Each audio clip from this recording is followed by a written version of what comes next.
محترمہ آپ کی بد دعا لگ گئی اور میرا جانا کینسل ہو گیا، وجی نے اس کے برابر میں بیٹھتے ہوئے کہا جو جائے نماز طے کر رہی تھی۔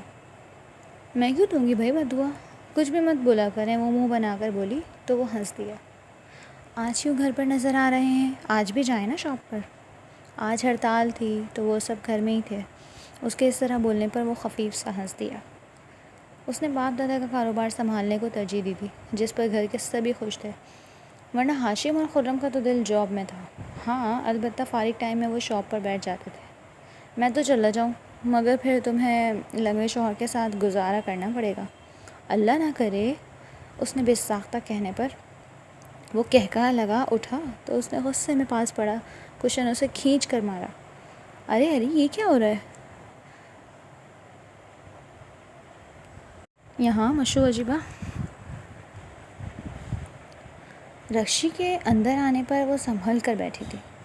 بھائی تمہارے بھائی کی پسلی توڑ رہی ہے یہ تمہاری آپی، میری پسلی توڑ رہی ہے۔ جھوٹ کم بولا کرو آپ وجی، اس نے وجدان کو آنکھیں دکھائیں۔ میرا بھائی جھوٹ نہیں بولتا مشو، آپ نے انہیں مارا ہے اور میں اس کی چشمدید گواہ ہوں۔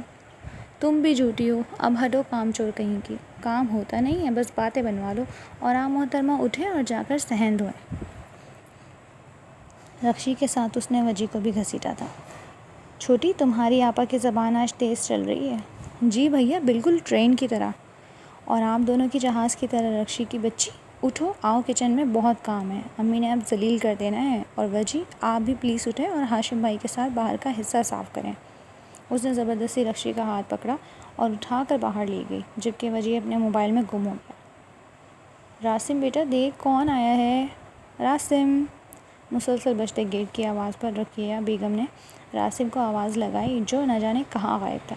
میں دیکھتا ہوں۔ راسم کو نہ پا کر حسین صاحب خود باہر گئے۔ تھوڑی دیر بعد شور کی آواز پورے گھر میں گونج رہی تھی۔ آوازوں کی وجہ سے سب باہر آئے تو آمنہ خاتون کی بھتیجی آئی تھی بمع فیملی۔ رکشی بھاگ کر اوپر آئی تھی۔ وجی بھائی، ہاشم بھائی کی پرانی محبوبہ آئی ہے۔ کون؟ طوبہ؟ رکشی کی بات پر وجی اپنی جگہ سے اچھلا تھا۔ قصہ مختصر کہ یہ لوگ ایک شادی میں ملے تھے جہاں ہاشم اور طوبہ کی اچھی بات چیت ہو گئی تھی۔ ہاشم کے اچھے رویے کو طوبہ کچھ اور ہی سمجھی اور خود سے ہاشم کو پرپوز کر دیا۔ اچھا خاصا تماشا لگ گیا تھا اور اس کے بعد اب وہ لوگ آئے تھے۔ ہاشم بھائی کے طوطے اڑ جائیں گے اسے دیکھ کر، ایسے پرکٹی کبوتری لگ رہی ہے۔ آ جائیں، مزہ آنے والا تھا بہت۔ رانیہ آپی کا تو منہ ہی سوج گیا، وہ مزے سے کہتی نیچے بھاگی۔ اب تو گیا ہاشم۔ وہ خود بھی ہنستا ہوا نیچے آیا تھا جہاں بڑے کمرے میں سب جمع تھے، اور سامان کی تعداد دیکھ تو یہی لگ رہا تھا کہ وہ رک کر آئی تھی۔ ارے سجیلا کیسے آئی؟ مطلب اتنے حالات خراب ہیں؟ رقیہ بیگم کے بولنے پر انہوں نے بیزار سا چہرہ بنایا، جبکہ طوبہ نے ایک ادا سے کندھوں سے بھی اوپر آتے بال جھٹکے تھے۔ بال تو ایسے لہرا رہی ہے جیسے کوئی حسینہ ہو۔ مشل کو اپنے کانوں میں رانیہ کی آواز آئی تھی۔ بہت مشکل سے اس نے اپنی ہنسی کنٹرول کی تھی۔ ارے لڑکیوں جاؤ، افطار کا اہتمام کرو چلو، اور میری بچی تو آرام کر۔ اب رکشی جا بیٹا طوبہ کا لے کر جا۔ جی دادی۔ گھر میں الگ ہی رونق لگ گئی تھی۔ ہاشم کو تو طوبہ کو دیکھ جھٹکا لگا تھا اور رانیہ کا منہ دیکھ کر وہ پریشان ہو گیا تھا۔ اب جو بھی تھا غلطی تو اس کی بھی تھی۔ افطار پر اچھا خاصا اہتمام ہو گیا تھا، آنے والوں نے کافی تعریف کی تھی۔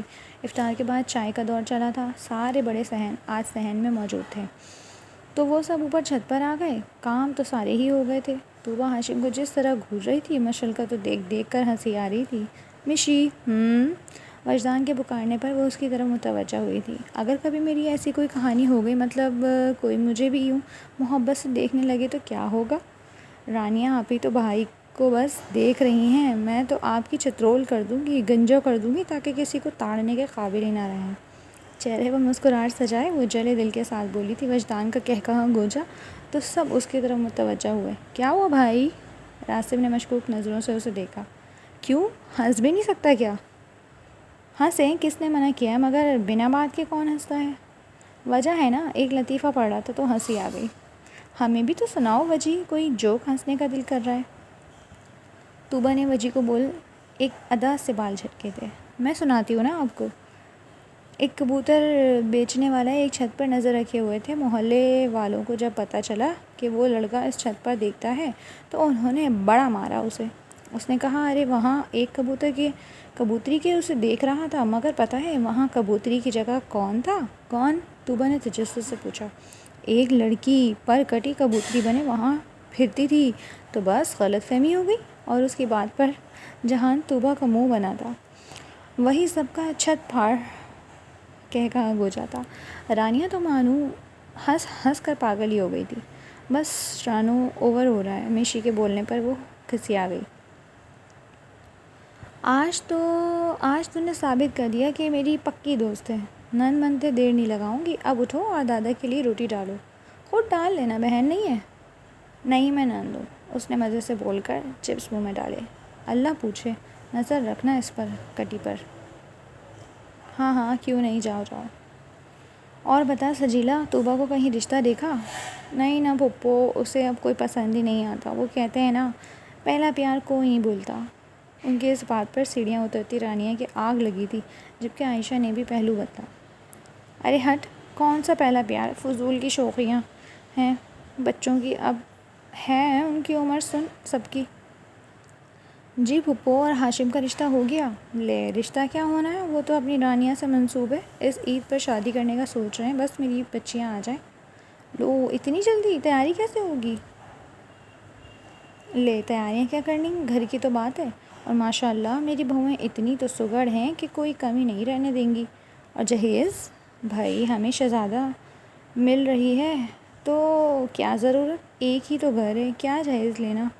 واہ بھائی رقیہ، تمہارے تو نصیب کھل گئے، وہ طنزیہ ہنس کر بولی، جو سب کو ناگوار لگا تھا، مگر مہمان تھی تو کچھ بول نہیں سکا کوئی۔